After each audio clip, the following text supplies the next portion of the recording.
2.685. Bagaimana tanggapan Anda mengenai level ini, Mas Tendra? Oke, kami memperhatikan bahwa tren peningkatan harga emas dunia dalam beberapa waktu terakhir ini terus untuk mencatatkan kinerja yang untuk all time high-nya. Jadi kalau kita melihat untuk di tahun 2025 ini pun juga potensi untuk peningkatan harga emas dunia untuk menembus level tertingginya kembali ini masih terbuka. Meskipun demikian, memang kita lihat dari beberapa untuk jangka pendek ini, beberapa untuk memang aksi technical kita lihat correction itu hal yang wajar terjadi. Karena di tahun 2024 harga emas dalam rupiah sendiri itu sudah bertumbuh 30% year on year. Di mana hal ini diikuti dari untuk beberapa tren waktu yang ke belakang. Jadi kalau kita melihat untuk di tahun 2025 beberapa untuk analis global sendiri masih memperkirakan untuk all time high harga emas masih bisa berpotensi menembus level 3.000 US dollar per troy ounce. Kira-kira di kapan itu, Mas? Kalau kami memperhatikan dengan untuk timing itu adalah di first half tahun 2025 ini, di mana beberapa katalis yang mendorong untuk pertumbuhan dari harga emas dunia sendiri, ini berasal dari untuk 3 faktor. Yang pertama itu adalah dari kita lihat kebijakan bank sentral yang ada di Amerika Serikat, yang meskipun memang ada ekspektasi dari kebijakan Trump, ini yang lebih memang pro-growth, menyebabkan tingkat inflasi di Amerika Serikat itu masih tinggi. Sehingga ada ekspektasi penurunan dari tingkat suku bunga Amerika Serikat ini tertahan. Tetapi agenda besarnya tetap kalau kita lihat memang ada untuk Fed cut rate. Yang ini pun juga masih positif terhadap untuk harga emas. Yang kedua pun juga dari segi demand. Di mana kita lihat untuk melihat satu untuk pertumbuhan dari demand yang ada di emas, ini kita harus lihat agenda geopolitik secara besar. Ya. Agenda geopolitik yang terjadi terhadap demand, terhadap gold fisik, ini berasal dari kebijakan dedolarisasi yang dilakukan tidak hanya sekarang ini oleh kita lihat bank sentral dari beberapa negara berkembang yang tergabung dalam BRICS, itu Brazil, Rusia, India, China, dan South Africa, tetapi juga dilakukan oleh beberapa negara-negara maju. Kalau kita perhatikan untuk demand terhadap untuk bank sentral dunia untuk pembelian emas secara fisik di tahun ini masih sebesar 500 ton per tahun. Dan yang ketiga yang menjadi faktor untuk peningkatan dari harga emas itu berasal dari ketegangan geopolitik. Jadi memang 3 unsur itu yang akhirnya kira-kira memberikan dampak tersendiri untuk penguatan harga emas ya. Iya. 2.685 ini menjadi salah satu level yang cukup tinggi ya dibandingkan level-level lainnya secara historikal ya, Mas ya. Iya. Apakah sebelumnya pernah menyentuh level 3.000? Kalau sebelumnya kalau kita perhatikan belum, tetapi kalau untuk dari untuk potensinya untuk di tahun ini masih terbuka apabila memang faktor-faktor tadi yang saya sampaikan, terutama ya memang di luar ekspektasi ya. Ini adalah dari untuk ketegangan politik itu semakin memanas.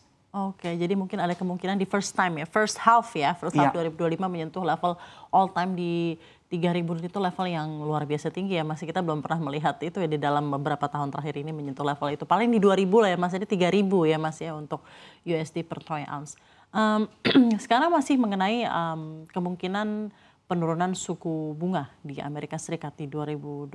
Tadi kita sempat membaca suatu data bahwa non-farm payroll mereka ternyata masih baik. Ditambah ya mungkin ada beberapa kebijakan-kebijakan dari Presiden terpilih Donald Trump yang akhirnya nanti akan tetap membuat tingkat inflasi Amerika Serikat berada di level yang tidak akan sampai level 2%. Dan ini sepertinya membuat para pelaku pasar dan juga investor berekspektasi bahwa cut dari the Federal Reserve tidak akan begitu hawkish ya. Apakah ini juga akan serta-merta mempengaruhi pergerakan dari dinamika harga emas, Mas? Seperti yang sudah kita tadi bahas di awal, bahwa ada satu memang kebijakan dari untuk Trump, ini yang memang bisa menjadi satu faktor penghambat terkait dengan untuk peningkatan harga emas dunia. Karena kita lihat memang beberapa sentimen utama yang mempengaruhi adalah kebijakan bank sentral. Nah, tetapi yang kita perhatikan memang secara jangka panjangnya, tren dari untuk peningkatan harga emas ini kami lihat masih solid. Tetapi wajar apabila memang terjadi untuk penurunan jangka pendek terhadap untuk harga emas. Karena seperti yang sudah kita bahas sebelumnya, harga emas di tahun lalu itu meningkatnya tuh 30% lebih. Jadi kalau kita lihat dari untuk harga sekarang pun juga 2.700, 2.680, 2.700 hingga ke level 3.000 itu peningkatannya sebenarnya tidak signifikan dibandingkan dengan tahun lalu. Itu yang meningkat itu sebesar 30% year on year. Tapi apakah Anda melihat tahun ini akan menjadi tahun yang baik untuk emas atau seperti apa? Kami masih optimis melihat bahwa di tahun ini dan beberapa tahun ke depan harga emas dunia masih berpotensi ini mengalami peningkatan Dikarenakan memang kita lihat perubahan ya, dari untuk struktural kita lihat perekonomian secara global dan juga kondisi dari geopolitik. Jadi masih begitu banyak tidakpastian ya. Karena kalau misalnya kita lihat harga emas itu akan melambung, berarti kan sebenarnya ekonomi dunia sedang tidak baik-baik saja, begitu ya? Atau seperti apa menurut Anda? Kita melihat untuk dari beberapa perkembangan yang ada, memang beberapa kondisi ketidakpastian ini masih menjadi untuk satu faktor yang menyebabkan dari sisi investor sebagian besar itu melakukan untuk memang mengamankan asetnya mereka dalam bentuk untuk safe haven-nya itu yaitu emas.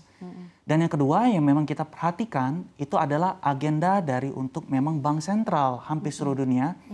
Ini yang memang dalam satu waktu dekade terakhir, 10 tahun terakhir, ini yang berbeda memang yang mereka lakukan dibandingkan dengan beberapa dekade terakhir. Yang dimana mereka terus melakukan akumulasi pembelian emas itu yang terbesar. Itu terjadi di 3 tahun terakhir. Di mana pembelian emas terbesar dilakukan oleh Bank Sentral Dunia itu mencapai 1.000 ton itu per tahun. Di baru-baru saja ini? Dalam 3 tahun terakhir. Dalam 3 tahun terakhir. Jadi memang sebenarnya dari Bank Sentral juga sudah mengantisipasi ada ketidakpastian yang begitu tinggi, maka dari itu memberikan pembelian dari emas yang begitu banyak. Gitu. Salah satunya ya.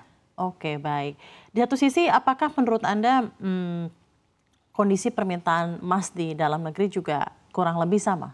Seperti yang tadi Anda sampaikan, kalau di The Federal Reserve ada pembelian yang luar biasa besar di bank sentral yang ada di dunia. Kalau di Indonesia sendiri seperti apa Mas demand terhadap emas? Nah, kalau di dalam negeri sendiri pertumbuhan emas secara untuk overall ini masih solid. Cuman memang secara fragmentasinya yang memang kita bisa untuk memang bagikan. Yang pertama kalau dari untuk penjualan perhiasan emas secara segmented ya, ini memang masih mengalami untuk pertumbuhan tetapi melambat.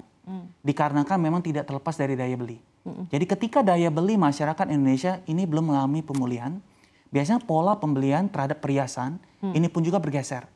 Secara overall, pembelian perhiasan itu semakin untuk gegramasinya kecil. Nah tetapi di sisi lain, pembelian untuk yang sifatnya itu adalah investasi batangan yang mereka untuk memang menyimpan. Ini bertumbuhnya tuh masih sangat signifikan. Karena di Harta Dinata sendiri, hingga di kuartal tahun 2024, itu pertumbuhan penjualan emas batangan itu mencapai pertumbuhannya itu 100% year on year. Jadi kita lihat memang pertumbuhan dari 100% year on year 2023-2024? Iya, per September tahun 2024. Nah jadi kita perhatikan memang dari pola pembelian masyarakat secara umum yang ada di Indonesia, mereka lebih mengamankan asetnya mereka balik lagi kepada instrumen itu yang mereka memang nilai itu aman, yaitu adalah emas batangan.